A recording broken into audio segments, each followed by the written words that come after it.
تبارک و تعالیٰ کی جانب سے خصوصی سواری تھی. حضرت جبرائیل علیہ السلام اس براق سواری کو لے کر آپ کی خدمت میں حاضر ہوئے اور آپ علیہ السلام کے حضرت جبرائیل علیہ السلام نے آپ کے سینے کو چاک کیا اور زمزم کے پانی سے آپ کے دل کو دھویا گیا, آپ کے سینے کو دھویا گیا. اس کے بعد اس میں علم اور حکمت کی باتیں داخل کی گئیں. اس کے بعد آپ علیہ السلام کو براق پر سوار کرا کر بیت المقدس لے جایا گیا.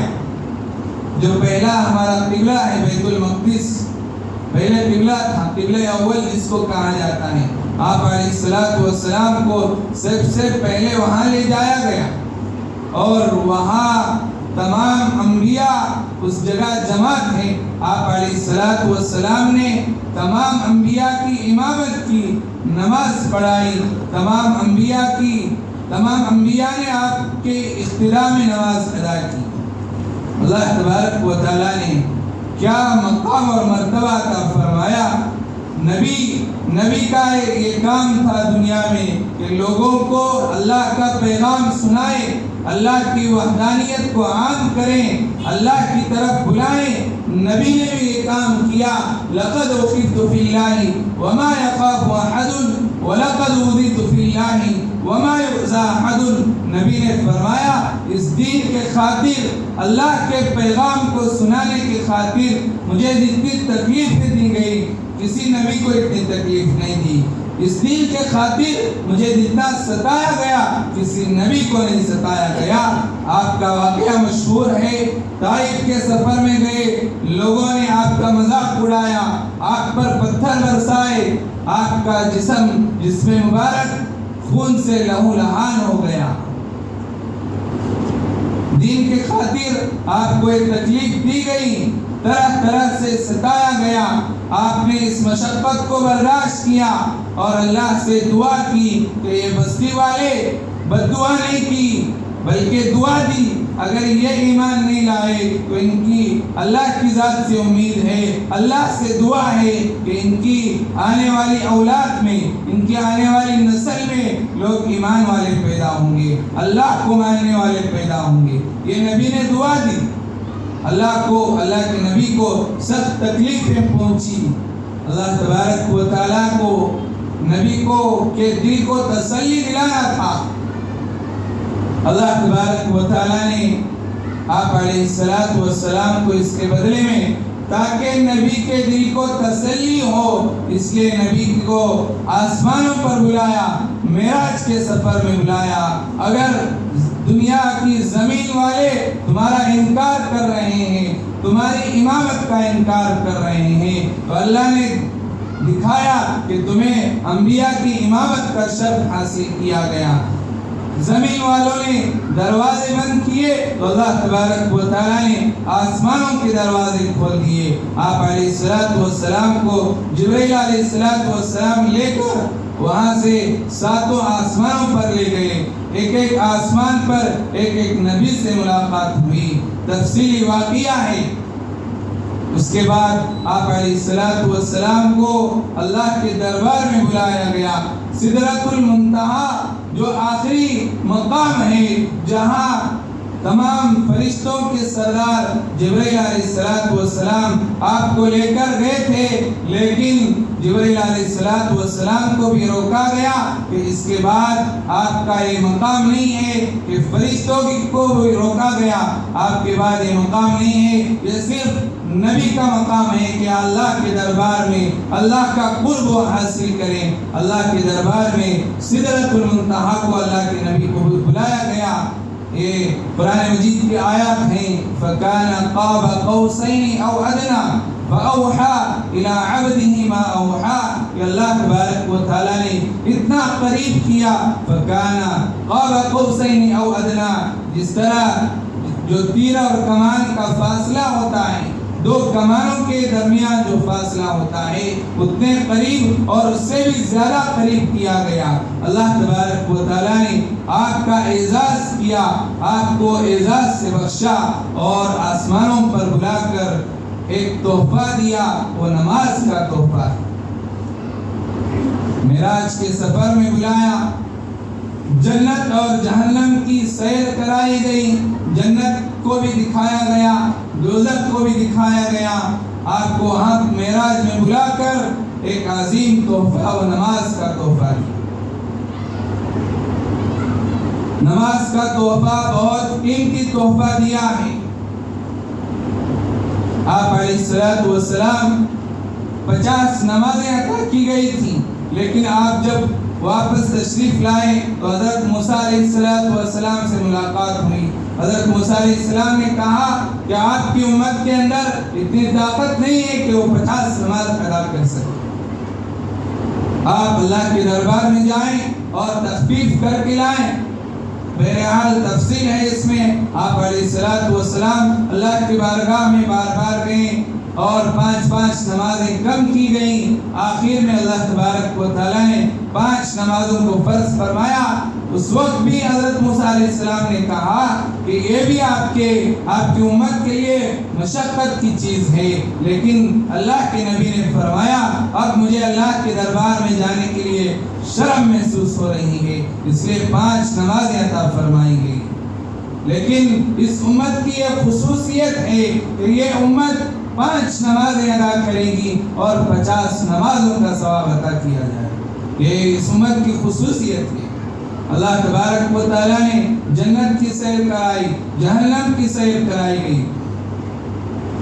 آپ علیہ السلام نے جب دوزخ کی سیر کرائی گئی تو فرشتے ساتھ میں تھے، تو بعض لوگوں کو دیکھا کہ ان کے سروں کو پتھروں سے کچلا جا رہا تھا۔ ایک لمبی حدیث ہے، لمبا واقعہ ہے، مختلف لوگوں کے عذابات کو آپ نے دیکھا تھا۔ ایک واقعہ یہ بھی ہے کہ بعض لوگوں کو یہ سروں کو پتھروں سے کچلا جا رہا تھا۔ آپ علیہ السلام نے حضرت جبرائیل علیہ السلام سے عرض کیا، اے جبرائیل بتاؤ یہ کون بدنصیب لوگ ہیں جن کے سروں کو کچلا جا رہا ہے؟ حضرت جبرائیل علیہ السلام نے فرمایا آپ کے وہ امتی ہیں، وہ لوگ ہیں جو دنیا میں اللہ کے سامنے سر نہیں جھکاتے تھے، نماز ادا نہیں کرتے تھے، نماز میں سستی کیا کرتے تھے، بلا عذر بغیر عذر کے نماز چھوڑتے تھے۔ ان کے یہ سر اللہ کے سامنے جھکنے سے یہ رکتے تھے، اس لیے ان کے سروں کو یہ کچلا جا رہا ہے۔ اتنی سخت وعید ہے، غور کرنے کا مقام ہے۔ ہم جس نبی کے امتی ہیں اسی نبی نے فرمایا ہے قرۃ عینی فی الصلاۃ، کہ میرے آنکھوں کی ٹھنڈک نماز ہے۔ اسی طرح ہم جو سورۃ الماعون پڑھتے ہیں اس میں ایک آیت ہے فویل للمصلین الذین هم عن صلاتهم ساہون۔ اللہ تبارک و تعالیٰ نے فرمایا فویل للمصلین، کہ جہنم کی ایک وادی ہے جس کا نام ویل ہے۔ اس وادی کی خاصیت یہ ہے کہ اگر حدیث میں الفاظ لکھے گئے ہیں کہ اگر دنیا کا پہاڑ اس وادی میں رکھا جائے تو اس وادی کی گرماہٹ سے اور اس کی آگ کی تپش سے دنیا کا پہاڑ بھی پگھل جائے گا، ایسی وادی ہے۔ وَوَيْلٌ لِّلْمُصَلِّينَ، یہ وادی کس کے لیے بنائی؟ الذین هم عن صلاتهم ساہون، جو دنیا میں نماز میں سستی کیا کرتے ان کے لیے یہ وادی بنائی۔ بہرحال سخت وعیدیں بیان فرمائی ہے۔ اگر غور سے ٹھنڈے دماغ سے احادیث کو سنا جائے، معلوم کیا جائے تو رونگٹے کھڑے ہو جائیں گے۔ اللہ کے نبی نے فرمایا قرۃ عینی فی الصلاۃ، میرے آنکھوں کی ٹھنڈک نماز میں ہے۔ اسی طرح ایک حدیث میں فرمایا من ترک الصلاۃ متعمدا فقد کفر، جو شخص جان بوجھ کر نماز کو چھوڑ دیتا ہے فقد کفر، اس نے گویا کہ کفر کیا، وہ اسلام کی فہرست سے نکل جاتا ہے۔ اگرچہ علماء نے فتویٰ دیا ہے کہ وہ کافر نہیں ہوتا، لیکن نبی نے یہ سخت الفاظ اس لیے کہے ہیں کہ نماز کی بڑی فضیلت ہے، پڑھیں گے تو ثواب ہے، 50 نمازوں کا ثواب دیا جاتا ہے۔ اللہ تبارک و تعالیٰ نے ہمارے لیے جنت بنائی ہے، حضرت ابراہیم علیہ السلام جو ایک بڑے برگزیدہ نبی ہیں، ہم سب جانتے ہیں، آپ علیہ السلام کی ملاقات حضرت ابراہیم علیہ السلام سے ہوئی تو حضرت ابراہیم علیہ السلام نے نبی سے ایک وصیت فرمائی کہ آپ کی امت کو 2 باتیں میری طرف سے کہہ دیجیے۔ حضرت ابراہیم علیہ السلام نے اس امت کو 2 پیغام دیے ہیں۔ حضرت ابراہیم علیہ السلام نے ہمارے نبی سے کہا کہ آپ کی امت کو میرا سلام کہہ دینا، سلام عرض کیا گیا۔ یہ اس امت کی خصوصیت ہے، آخری نبی تمام انبیاء کے سردار ہیں، ان کی امت کی بھی یہ خصوصیت ہے کہ ابراہیم علیہ السلام نے انہیں سلام بھیجا ہے۔ کتابوں میں لکھا ہے کہ جب یہ بات ہم سنیں تو سلام کا جواب ضرور دینا ضروری ہے، وعلیکم السلام ورحمۃ اللہ کہنا ضروری ہے۔ اس کے بعد دوسری بات حضرت ابراہیم علیہ السلام نے فرمائی، آپ کی امت سے کہہ دینا کہ جنت ایک چٹیل میدان ہے، جنت کی زمین بہت ہی عمدہ زمین ہے اور اس کا پانی بہت ہی میٹھا پانی ہے، شہد سے بھی میٹھا پانی ہے۔ لیکن یہ چٹیل میدان ہے، اس کو آباد کرنا ہے، اس زمین کو آباد کرنا ہے۔ جنت کی زمین اللہ نے تمہیں عطا کی ہے، اس کو آباد کرنا ہے تو اعمال سے آباد کیا جائے، اللہ کے ذکر سے آباد کیا جائے، سبحان اللہ کی کثرت کی جائے، الحمدللہ، اللہ اکبر، لا الہ الا اللہ کی کثرت کی جائے۔ یہ کلمات پڑھیں گے، اللہ کے ذکر کریں گے، اللہ نے جو فرائض نماز فرض فرمائی ہے، اعمال کی پابندی کریں گے تو وہاں ہمارے لیے محل تیار ہوں گے، ہمارے لیے سایہ دار درخت پیدا ہوں گے۔ حدیث کے الفاظ ہیں، اس میں بتایا گیا، ہمیں جاننا ضروری ہے کہ جنت کی نعمتیں کیسی ہیں۔ اس کا ایک درخت ایسا ہے، حدیث میں لکھا ہے کہ درخت کا سایہ اتنا بڑا درخت ہے، آپ علیہ السلام نے فرمایا اس دنیا کی جتنی زمین ہے، ادنا سے جنتی کو اس دنیا سے 10 گنا بڑی جنت عطا کریں گے۔ اسی طرح جنت کے درخت کا سایہ ایسا ہے کہ ایک تیز رفتار گھوڑا اس کے سائے میں 100 سال تک دوڑتا رہے گا لیکن اس کا سایہ ختم نہیں ہوگا۔ ایسا اللہ تبارک و تعالی ہمیں سایہ عطا فرمائیں گے۔ صرف ایک درخت کا یہ سایہ ہے، اللہ نے ایسی نعمتیں ہمیں عطا فرمائی ہے، ایسی امت جن کو ابراہیم علیہ السلام نے سلام بھیجا ہے، جن کو نصیحت ابراہیم علیہ السلام جو بڑے نبی ہیں انہوں نے یہ پیغام دیا ہے، تو ہمارے لیے ضروری ہے جس طرح نبی نے بتایا ہے کہ نماز کی پابندی، نبی کے آنکھوں کی ٹھنڈک ہے، اس نبی کے ہم نام لیوا ہیں، ہم عاشق رسول زبان سے کہتے ہیں، تو ضروری ہے کہ ہم اعمال سے بھی ہم ظاہر کریں کہ ہم عاشق رسول ہیں، نماز کی پابندی کریں۔ اللہ تبارک و تعالی ہم سب کو کہیں بھی باتوں کے عمل کرنے کی توفیق نصیب فرمائے۔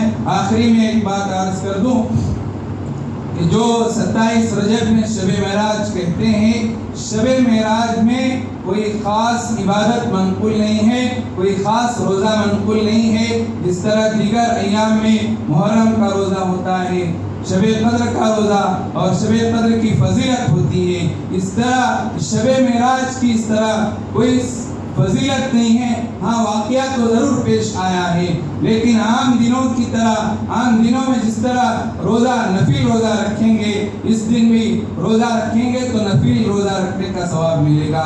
عام دنوں میں جس طرح نفل نمازیں پڑھتے ہیں، اس طرح اس رات میں بھی نفل نماز پڑھیں گے، اسی نفل کا ثواب ملے گا۔ کوئی خاص عبادت، کوئی خاص روزہ، کوئی خاص نماز منقول نہیں ہے۔ اللہ تبارک و تعالی ہم سب کو عمل کی توفیق نصیب فرمائے۔ وآخر